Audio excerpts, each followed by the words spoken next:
Ah, Akkam nagaa. jirta? Fayyaa. Nagoo maamii ofiiti? Nagaa. Amantaa maal rabsi taleeti? Maal jedhee arrabse amantaa? Amantaa musliimaa Allaahun homaan beekumaa jedhe. Maal irraa akkas jedhe jalqaba? Maal irraa akkas jedhe?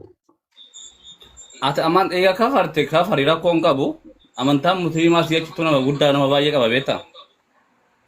Garuu Allaahun sheexan Allaahun homaan beekumaa jette. Akkamitti jedhee siin jedhee arra tartiibaan ittiin Akkuma jette sanitti jette akkuma jette sanitti jette anaan balamuufaan jedhu akkuma jette sanitti jette ati waan barbaadde ta'e ilaali kaa ati baga tartiiban natti haasa'an jirtuu mi baga jedhe. Mucaan akka lakki tartiib waan sitti haasa'e na dhaggeeffadhu munambir kiyyaa takkatti na dhaggeeffadhu. Nama hedduu nama Waliin haasaa ture. Waliin haasaa ture wajjin haasaa ture. Ani ka jedhe ani jecha akkasii ani hin jenne namicha amantaa na qabsiisu santuu jedhe namichaan amantaa na qabsiisu sun Allaan sheeyxaana jedhinaan jedhe Allaan homaan beeku jedhinaan jedhe kanaan jedhe namicha sanii malee an ofii kiyyarraa kaasee hin jenne jedhaa jedhe. Akkasitti dubbii gaafa nama dubbiftan dhugaa namallee dho'isaan deemina. Jecha kana an ofirraa kaaseen dubbanne itti amaneen dubbanne jedhi kanaan jedhe namicha amantaa san na qabsiisu isin immoo namicha san dhiiftanii anarra duulaa jirtanii imagine amma mucaa kana beekee haa ta'u osoo hin beekin namni karaa dabse jedhee fudhadhaan sii galee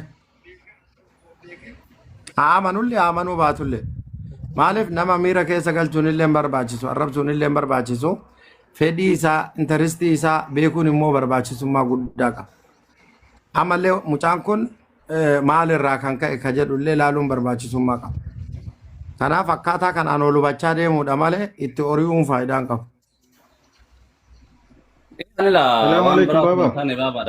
Inni amantaa barbaada hordofuu danda'a. Ilaa na fixachiis baaba. Inni amantaa barbaada hordofuu danda'a. Yoo barbaade mukatti amane yoo barbaade namatti amane amantaa yeegille no. Adem kadhuunfaa isaati waan ta'eef isa turraa gaafatama uma barbaade yoo ta'e jechuudha. Garuu ani kan nagarramu bar Allaahun yoo inni nuu jedheeni indeet እንደዛ ይላል garuu amantaa musliimaa keessa ture namni kun adite Abujaan bakka sanitti nama jechisiise. Ani bar siin Waan ummata jedhe Islaamaa kanarraa ila xiqqoo isimee muzammil daqiiqaa takka. Wanni isin beekuu qabdan obboleeyyantii yaani wallaahi waa takka isin gorsa. Nama tokko yoo karaa jallataa tokko ni deemaa jiraate duubaan muka ittiin dhiibinaa. Mee haala gaarii tollee nama tokko badii isaa sanirraa akka inni deebi'u akka inni yaada jijjiiratu akka inni jarteetiniin wadaa anatu dogongore jedheetiniin waan tokko waan sallaallachuu danda'u haala gaarii wahii yoo itti agarsiifne wayya malee akkuma duraan sahaabonni illee itti nama waamaa turte karaa amantiititti nama amantii keessa dhalatee miti namuma amantiiyyuu hin quban qabne haala gaariidhaan sahaabota gaggaarii namatti arguu turalla. Mucaan kun amma yeroo sanitti ani jala ture jiran gurbaa wahiiti gurbaa sun durriyeedha nama kiristaanaati illee miti mucaa sun mee akkana jedhii jedheen akkas jedhe garuu jechi sun badaadha. Namni keenya namoo qalatti wal oofuu yookiin akkas osoo hin ta'in obboleessa kiyya wanni ati jette kun gaarii miti ati nama amantii kana keessa guddate waan mucaan kun muzammil nama beeku. Dhugaa isiniin jedha wallaahi hin beeka yookiin wal beekuu danda'a. Garuu nu amma harakaan nu irra jirru kun nama kana qilee gubbatti akkanas jechi gaffaa jirra malee haala itti tollee kalaama itti tollee kootu obboleessa kiyya mee yoo dogongorte laalladhu waan kana irra ciisii ilaali. Jedhaniini yoo haala gaarii itti agarsiifne badii sanirraa deebisuu dandeenya. Garuu ammoo tuyyuu ilma haadhaati akkasiiti ati akkanaati ati badii qabdaati akkanuma yooma jennee itti gagartee itti muddinu taate isaa san qileematti nasiyaan nu isaa dhaamaa jirru jiru jechuudha sodaachisuu qofa yoo taane akkana si goona akka si goona ta'e hillikii ila osomaa namni sunu bar yookiin isaa kana keessa qirreetaa wayii jiraachuu danda'a baabaa isinirra leen beeku isaa kana keessa gaabbii wayii jiraachuu danda'a waan kana ammoo akka inni gaabbeetu as hin deebine silaa haala gaarii keessaanillee nama itti godhanii obboleessa kiyya waan kana mee obsi yoo afaan kee dammaan si qabe silaa gaarii dhombir galatoom ulfaadhe. Haasaa anama mucaa kanaan haasa'e keessa hanga wajjin haasa'e keessatti ammeenyummaa tokkollee ittiin argine. Gaafa namni biraa dhufee arrabsu deebiin isaallee arrabu. Maaliif dhala namaati itti dhagahamuu danda'a miirri inni ittiin kana keessa seene jiraachuu danda'a. Nama tokko madaa isaa yoo tuyte in dhukkubaa bakka takka hin taa'u in socho'a. Kanaaf mucaan kun akka hin ta'innaa akka malee hin ta'innaa haala kana keessa seenee jira. Sun waan biraati. Garuu gaafa mucaa kana dubbisan tasgabbaa'anii inni illee bifa tasgabbii qabuun namni dubbisu sun illee bifa tasgabbii qabuun osoo dubbisee gaariidha jedheeti amanaan. Saayikooloojikaalii mucaan kun maaltu akkana gochuu danda'e ka jedhu tilmaamuun sin rakkisu jedheeti amana. So Muzammil akkatti taa'ee nu waliin haasa'uun isaatu waan tokko.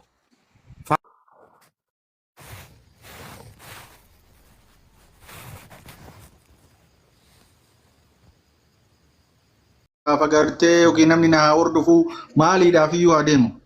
Garuu yoo uummanni keenyallee arrabsoo fi yookiin ammoo tuyyuu zaachaa adda addaa osoo dhiisanii isaa kana osoo tuffatanii tuma himagatanii wallaahi jiran kun nagaritti likkuu dhiisanii dhugatanii mucaa kana amma namni martuu isatti ergatee maali isa koota akkana jedhi maali jedhan mucaa kana hima dhiisanii tirima nama moosaree osoo isa lafaa kaasuu baatanii wallaahi billaa mucaan kun yookiin bulii 15 bulii 7 ummarraa gara ofii deeba hin beeka mucaa nama amantii kana keessa dalaga waan takka maqaa caafii qabatee deemaa jira maali dubbii afaanis dhufa dhiifama naa godhi obboleessa kiyya dheengadda mucaan kun jechuudha laal gaafa amantaa keenya arrabsu kana fooloon isaa meeqa ture 44 ture hadha meeqa jira 51 jira argite dabalaa jira jechuudha maaliif daran namni jala deemee hordoftoota baay'ee argatee namni baay'een fooloo godhaa jira jechuudha gurbaa kana argite kana waan ta'eef akkuma inni baate kanatti osoo balleessanii dhiisanii utuu biraa hafne nu amantaan musliimaa isaa achittuu nama baay'ee qaba bar nama miiliyoona meeqatti lakkaa'amu qabna bar inde nama sheetanni nu keessaa fudhate haa deemuuni dhiisuudha garuu ammoo bakka inni allaa'uun akkana jedhu abdiin ijoon amma itti kaafte keessatti namni tokko gaafa akkaataa kanaan deemu hedduu Rabsaa yoo isin didde amma dhufte amma hirrafaa jirti. Yoo isin dhufte Zainabuu beeytanii namni Zainabuu barreessan lakkoofsa tokko xaafa namni Zainabuu beeytan namni Zainabuu hin beeyne lakkoofsa lama xaafa. Zainabuu warri beeytan lakkoofsa tokko Zainabuu warri beeytan akkas hin beeytan laal Zainabuu wadha shahaadaa qabsiisa yoo isin didde innisu hayyee yoo isin didde qiixiina galabbaxaallee nu mibbaddo Zainabuu jechuudha. Akka tishaanaan qabu qaleen waan shaanaan dhibba qabu se'e wallaa lazim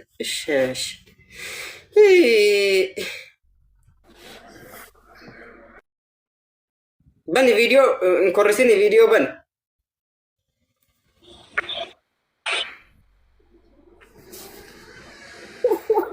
Yesus fayyisaadha no fayyise Hayoromo. Yesus fayyisaadha. Inta video bani? Video ang banadhuti. Lesh. May walang banwe. Yesus si bira jira. Shirka jira. Jumaa kurwa. Lesh. Mucaa sa fudhate moo maal ta'e tayyib? Tidak wali gaafadhu ne alaakar ne uca. Beekan fudhate fin fudhanne beekan. Uca. Qomaata. Keessulla yaa wara ne alaaqam. Isun messenger Zainabu Mukhtar Mawar.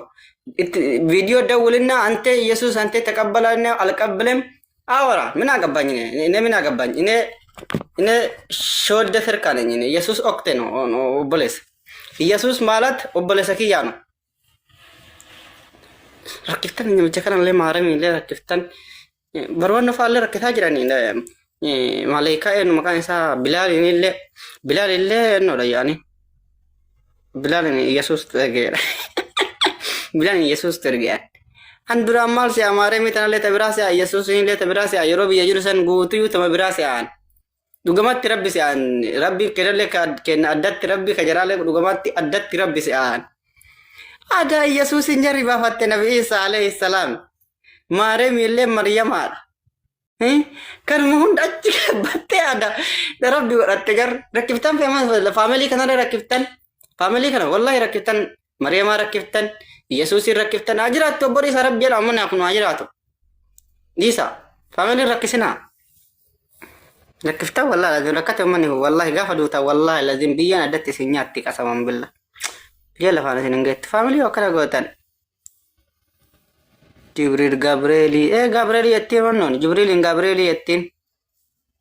Bari Jibril illee Gabrieli yettiin itti amanti Yesuus rabbitti aanee yettii yookiin ammoo rabbi yettiin.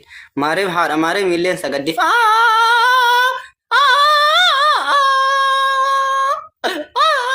Muuziqaatti waafte Maariim illee Yesuus illee akkasuma taati. Oyne. Ani sin jaaladha amantaa keessan irra isaan jiran shamarran kiristaana. Ani si jibba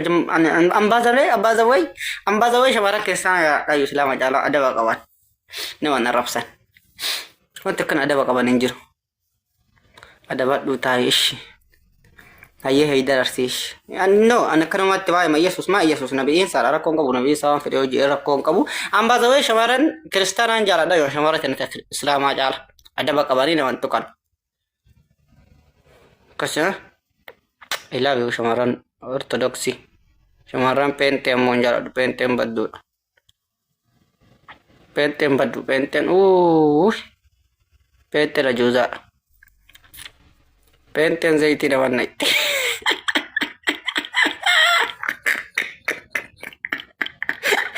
Peenteen badduudha wallaa lazi. Peenteen asfinallaahi wa malakal wakiil. Peenteen baddu.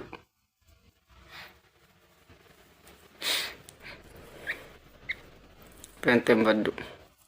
Bashurreetti takka. Ortodoksii wayyaa. Ortodoksiin ammoo rabbiin amanti jar wanuma argite soyitti jar. Mukallee soyitti wanuma argitetti kenna jetti ortodoksiin. Ortodoksiin illee baddu. Peente maa wayya peenteen takkatti banyaatti. Yesuus mara wallolti. Ortodoksiin ammoo maraxatti jaan. Maratti jaan garaagaraa adeemte. Akkasii isin jaalatta shooddeen sirkaa. Shooddee dhiisii deemnu. Bakka shamarratee nagalfadhaan dhiifama of kolchaa dhiifama. Heddumaan keessa hasaniin sun dhufee jennaan keessa taree dhiifamaan isin jaaladha. Shamarran ortodoksii I love you. Shamarran peentee I love you. Isin jaalatta shooddeen sirkaa. Wallaahi rabbi kichuu naa godha. Wallaahi. Amma mucaan sun maqaan nyaatte gorsi deemii mu'ee shirka. Maqaan fati ennu murti guutoo fi Muhammad Bayammaa Harargee maqaa nyaatte ba. Mu'ee shirka mucaan kan maqaan nyaatuuf murti guutoo fi Muhammad Bayyaa yeroo tokko ortodoksii fudhattee miti. Jarri maqaa nyaattee maa? Harargee maqaa nyaatte? Harargee nagaan jiraataa jirti. Nulle sirka nagaan jiraataa jirra isa ka waan fedhe laaqi maaltu nu galchenu. Sirka maaltu godhee maqaa nyaate fakkeenyaaf amma waan maqaan isaa murti guutoo guddaan sunu Yesuus fayyisaadha jedhee poostii godhataa ture. Sii galee? Maaltu nu galchenu waa'ee sirkiyyoo teennaa maaltu galchenne akka fedhe haa jiraatu. Ajamu ana suuraa tolfatee mataa gubbaa yoo kaatee deeme. Maaltu nama galchema?